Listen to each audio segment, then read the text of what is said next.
Je m'appelle Damien Piana, je suis le papa d'un petit garçon de 9 ans qui s'appelle Jonathan, qui vient depuis 3 ans ici à Gramont. Donc il fait du BMX, il se régale, c'est une nouvelle activité pour lui, mais bon, avec les associations, les cours, il a fait beaucoup de progrès. Et bon, on connaît quelques skateparks dans la région et en France. Bon, Montpellier, c'est la 8e ville de France. C'est quand même un petit skatepark par rapport à d'autres villes. C'est dommage parce que Montpellier, je pense, la ville met l'accent sur la jeunesse, le développement de la jeunesse, son accompagnement, sur le sport également. Donc c'est un sport très reconnu, on a pu le voir par la fréquentation au FIS par exemple. Et donc je dirais que peut-être qu'il y a des moyens techniques à mettre, des moyens financiers pour adapter un petit peu le parc, le remettre en état et peut-être le compléter. Mais c'est surtout au niveau des installations autres que sportives que vraiment là, c'est vraiment difficile. Il y a très peu d'hygiène, donc il n'y a pas de toilettes. Donc sur un lieu public sportif, ça me paraît incroyable.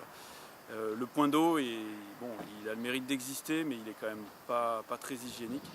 Voilà, donc il y a peut-être un peu de réflexion, un peu de temps à prendre avec l'ensemble des participants, des associations qui se mobilisent. Et puis je pense qu'on devrait pouvoir arriver à avoir un skatepark digne de ce nom et tout à fait aux normes d'hygiène standard. Voilà. Bonjour, donc je m'appelle Natrèche Marvin.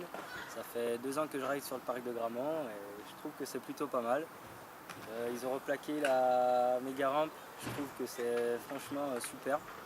Parce que déjà de 1 ça glisse plus, avant elle était en fer. Et les renforts aussi sur le parc, ça aide beaucoup. Et le problème c'est qu'il n'y a pas de funbox alors qu'il y a le FIS quand même, c'est une ville assez exceptionnelle. C'est là où il y a une compétition mondiale. Je trouve que c'est pas ça normal qu'ils mettent pas de funbox sur le parc, en plus où il y a une grande place comme parking. Voilà. Donc je m'appelle Thomas Raymond, je suis le directeur de l'association Attitude qui s'occupe donc de gérer et d'administrer le club de skateboard et de BMX donc sur le skatepark de Gramont et la Mosson. Et donc je vais vous dire ce que j'en pense puisque c'est le but de l'opération. Donc qu'est-ce que j'en pense? Eh bien, j'en pense que nous depuis 25 ans on est là. Qu'en 89, donc, avec le service des sports de la ville, le skatepark est passé d'Antigone à Gramont. Que depuis, eh bien, tout ça, ça évolue, mais pas assez vite. Et que depuis donc, 2010, il y a un projet qui a été adopté par le conseil municipal, qui a fait l'œuvre d'une programmation qui a été confiée à une boîte de conception de skatepark et qui reste dans les tiroirs. Donc voilà, maintenant on attend il y a une nouvelle équipe à la ville. Et on va voir si nos chers élus se préoccupent de leur jeunesse ou seulement de leur mandat. Donc voilà, que dire de plus? Eh bien, que ce skatepark, bon gré mal gré, il est encore là, il est encore debout, que chaque année il y a à peu près 100 000 € qui sont investis pour le réparer, le rustiner, le rapetasser. Je ne sais pas quel terme encore on peut employer, mais que bon, ça fait pas tout.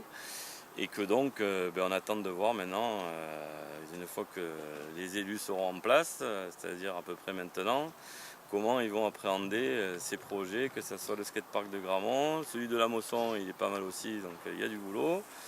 Et puis après, il y a toute la pratique, on va dire, un peu plus libre dans la ville, où il y aurait pas mal de choses à faire et s'inspirer peut-être de nos cousins du nord de l'Europe pour faire en sorte que voilà, tout ça ne soit pas juste considéré pendant 3 jours lors d'un événement dont je ne citerai pas le nom, et que le reste du temps, eh ben, voilà, on vive dans la poussière, dans les échardes, dans les vis et dans le reste. Donc, chers élus, planchez sur le travail et puis ne réclamez pas d'un côté de la citoyenneté, de l'investissement des jeunes, tout ce qu'on peut entendre comme discours, si c'est pour après les abandonner complètement sur des lieux de pratique insalubres, pas aux normes et obsolètes.